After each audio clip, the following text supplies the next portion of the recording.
What's up, brother? Hey, thanks so much. Last time I talked to you guys, you had just come off of like one of the weirdest weed nights of your lives. That was. It culminated, I remember, with seeing your mom on Twitter just like, please call me. Are people still giving you shit? Oh, yeah. It happens occasionally. Yeah. It's not as bad as it once was. But since we've been back to Denver, it's been good. It fades over time. And then I thought the coolest thing is that you guys the next night throw this like little underground show in this bookstore. Yeah. How was it? Did people turn out? Yeah. It was dope. It was dope. It was fun. We should do that again. I know. I like the bookstore. It was cool. It was cool. So take me back. When was the first time that you guys got high, and who got high first?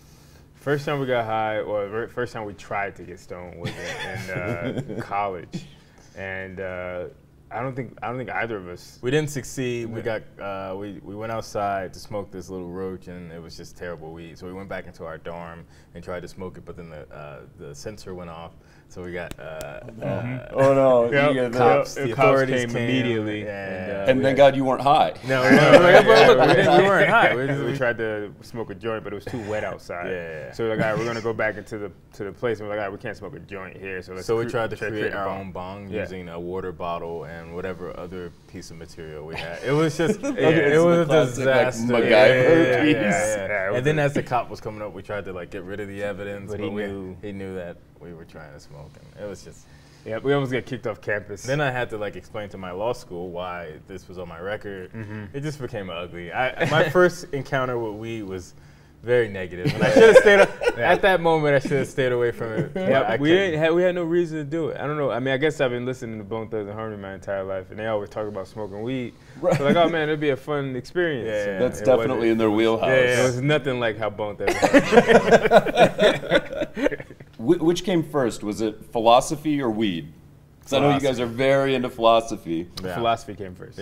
Which is, kind of. I wish that I was smoking weed and studying at the same time, but maybe I wouldn't have absorbed it. No. You wouldn't have been as. You're still a mediocre philosopher. Yeah. If you were smoking, me too. But wait. So both on the same rank. Mediocre philosophers. But we try hard. I think sometimes you gotta account for effort.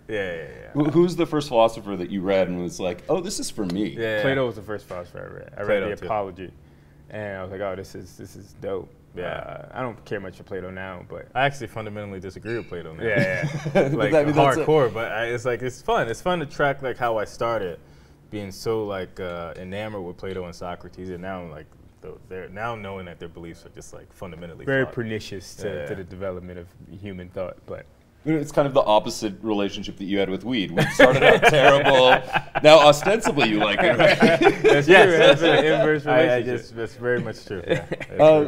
So how do you use weed for like consciousness expansion? Do you use it medically? Like what? I mean, because everybody uses it for different reasons. Yeah, right? I use it for consciousness expansion. I use it for medical purposes, for relaxation. I mean, it really does connect. I don't want to sound too spiritual, but when I smoke and it's a good like strain of weed, you do feel like you're connecting with the universe on a spiritual level.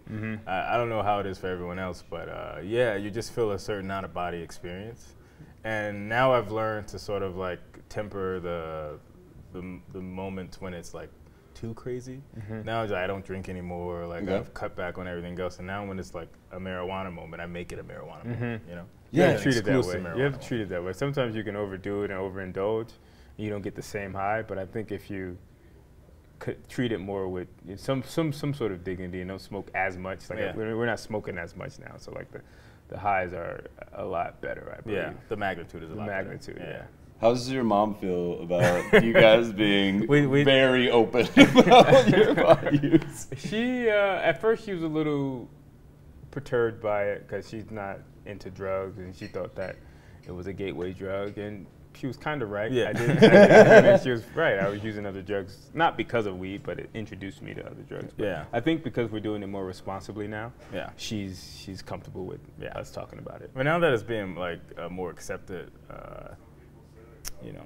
nationally, and it's legal in a lot of places, you can moderate, you can take a more scientific approach to you. Like we were talking earlier, like before you just get a bag of terrible weed. Smoke this. And it's horrible. It's horrible for you. You're ingesting some crazy shit. But now it's like you can. There's really more information out there, and I think that the more information we have about marijuana, the more comfortable people will become. Yeah, ingesting it. Yeah. Well, and as people of color, it's a different conversation too, Sure. because now that cannabis is legal, I'm sure your mom's like, don't get arrested. Like my mom had that talk with me. I'm not going to come bail you out. But since people of color have much higher incarceration rates, I mean, how does that factor in? You got to be careful in certain states. So you can't, like, you don't go to Texas smoking a joint like you Snoop Dogg. That's just idiotic. But it helps to just be more cognizant of the laws. It's good that they have websites dedicated to showing like the marijuana laws in particular states. So you just check those and just got to be more responsible. Yeah. Have you noticed anything? Because you guys are from the East Coast. Are you still in New York? No, we're in LA now. We're in LA. In LA now, but you were coming up in New York, in the New York scene, same time as like Mike Lawrence and Mark Norman. Che. And so, was that back in the stop and frisk days? Yeah. You ever stopped and frisked? And we were. Yeah. It's crazy. I would drive my car sometimes, and it would get really late and it would get really dark, and cops sometimes they can't differentiate like your activity. So this one time we were literally just parking in front of our car. Parking in front of our apartment. I'm sorry, parking in front of our apartment, and the cop was just like, no, I don't know what's happening. Yeah, so they stopped us. I was like, dude, I'm in the car with my girlfriend about to go into my apartment. Like, I'm not selling drugs, and they weren't sure, and I had to call my buddy who is a lawyer, and I put him on the phone, and then they eventually let us go. They were really, what's the word, intrusive. New York can be quite aggressive when it comes to how they police people of color in particular, but also just how they monitor the drug policies. It's like really insane. Because they have a huge market for drug dealing, and it makes sense, the crime is terrible, but you have to differentiate between those who are using it versus those who are selling it. I think it's important to do that. And then you go to LA, which is totally different, it's right? Heaven. It was like, I mean, it was just freedom. You know, California's, or LA in particular, is really, really progressive. And I haven't been stopped at all. No, I don't see cops. I don't see cops. It's weird. Where are the cops? I mean, did you hear about the LAPD? Like, it must just still be in Compton, because like, there's none in Hollywood. They're so nice and friendly to us. Yeah, it's crazy. Well, and now there are all of these, like, I was just in LA. It feels like the Wild West out there, where people are doing all kinds of stuff. They have pop-up comedy shows where people are smoking freely. There's these infused dinners, everything. What do you think the scene's going to be like there? I mean, I think it's constantly evolving. I mean, and I think by next year it's going to be completely legal. You're going to have more weed bars. Yeah. You're going to have more shows where instead of drinking, they're going to be smoking weed, which I don't know if it's good for comedy, because weed, while there is a stereotype that people who are high, they laugh, sometimes it also like makes you very... Yeah, you're still in your own mind. Yeah. Right, you get the delayed reaction too, or it's like, is there a tape delay? It's like CNN correspondents doing comedy. I still like my comedy audiences to be drunk. The only time someone says that. I think that it's gonna, I mean, especially with Trump now, like, people just feel more rebellious. So like, I think you're gonna still have that rebellious spirit, and it's still happening within the marijuana industry as well. Yeah, and when we talk about Trump, Attorney General Jeff Sessions is saying constantly there's no medical use for marijuana. He doesn't know if it's as dangerous as heroin. These guys just don't believe in science. They don't believe in evidence and science doesn't matter to them. So you can show them a report that shows clearly that weed has medicinal effects. And so what's your preferred consumption method now? Are you vapes, flour, concentrate, edibles? I took well, it was a 10 milligram pill, but I broke it in half and I took 5 milligrams, and I like it. I love that. I love that. It's the new form that we just tried yesterday, and it was amazing. Yeah. I normally just smoke grass, but I don't know, I'm sick of smoke. Okay. And I'll try dabs vapes. are too strong. Dabs are way too strong. I had a month of dabs, and I can never do this again. It's like I'm destroying my brain, and I know that I'm doing it. And your tolerance just gets insane so quickly. It's like more dabs, more dabs. If I keep doing this, I'm going to be a zombie 10 years from now. So. But the pill was like, and they have hybrids or they have indica, so I took the indica, and it wasn't as intense as, I was afraid that it would be very intense. Sure. But that's what everybody's like. All right, anytime I eat any kind of weed, this is going to be the end. You don't know, But the lower dosage, and if you got some food in your stomach, it's not too bad. No. And it was really good yesterday. I like just seeing pills, too. It just makes me feel like I'm doing something that's not too.